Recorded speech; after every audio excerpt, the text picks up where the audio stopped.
நான் என்ன செய்தின்னு நான் பார்க்கவே இல்லை. இன்னைக்கு எல்லாம் அலைஞ்சிட்டு இருக்கேன். நீங்க தான் சொல்லணும். என்ன நீதிமன்றம் என்ன கண்டனம் தெரிவிச்சிருக்காங்க?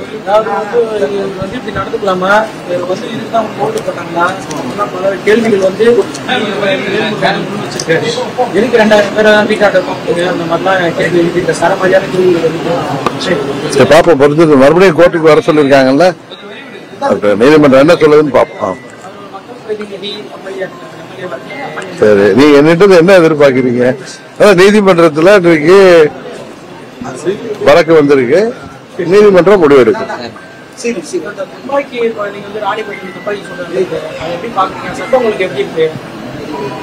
சட்டம் ஒழுங்குதான் தமிழ்நாட்டில் சந்திச்சிருக்குது. திமுக ஆட்சி பொறுப்புக்கு வந்ததுல இருந்து யாருக்கும் பாதுகாப்பு இல்லாத சோதனை. இன்றைக்கு வட மாநிலங்கள்ல கேள்விப்பட்டிருக்கோம், கள்ள துப்பாக்கிகள் எல்லாம் இருக்கிற மாதிரி இங்க இன்றைக்கு ராணிப்பேட்டையில ஒரு துப்பாக்கியால் சுட்டது. இது போன்ற இன்னும் போதை மருந்து பழக்கம், கூலிப்படைகள் என யாருக்கும் பாதுகாப்பு இல்லாத ஒரு மாநிலமாக தமிழகம் இந்த திமுக ஆட்சியில, இந்த விடியாத ஆட்சியில போய்கொண்டிருக்கிறது. 26 தேர்தலில் உறுதியாக மக்கள் இதற்கு ஒரு முடிவு பெற்றுவார்கள்.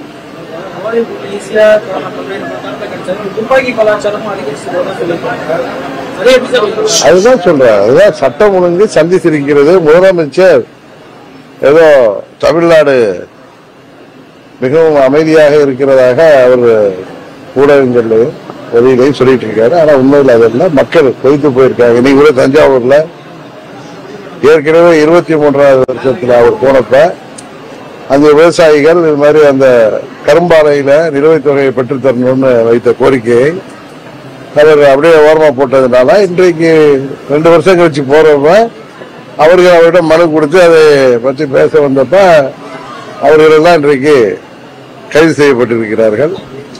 முதல்வர் நிறைவேற்றவில்லை என்று தஞ்சை மாவட்டத்திலேயே, அவர் தஞ்சை மாவட்டக்காரர், எங்க மாவட்டத்தை சேர்ந்தவர், டெல்டாவை சேர்ந்தவர். டெல்டாவில் விவசாயிகள் ஒரு முதலமைச்சரை இன்றைக்கு கருப்பு கொடி காட்டுகின்ற அளவிற்கு தான் இன்றைக்கு தமிழ்நாட்டு நிலைமை இருக்கிறது.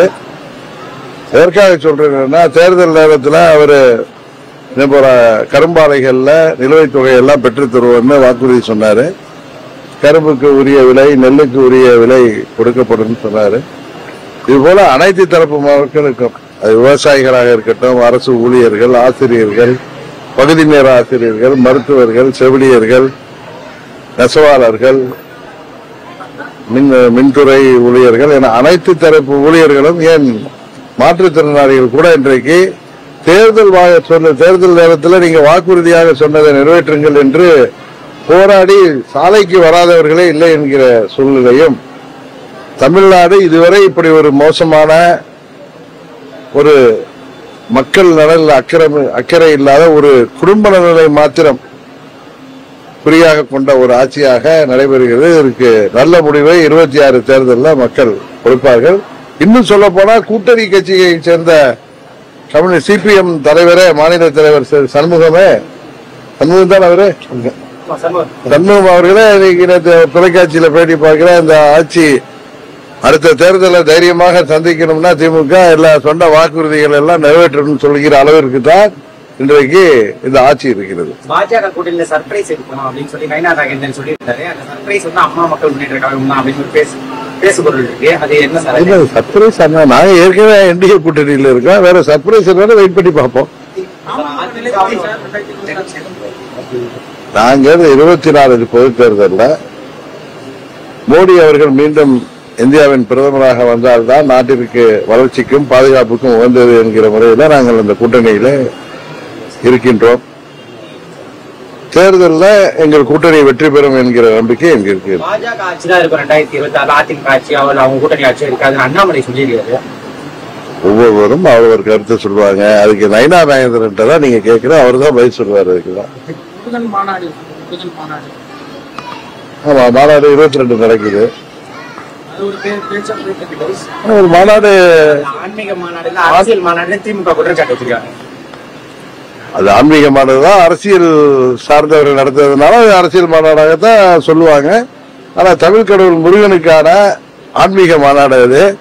அது என்னவென்று பொறுத்திருந்து பார்ப்போம். சரி.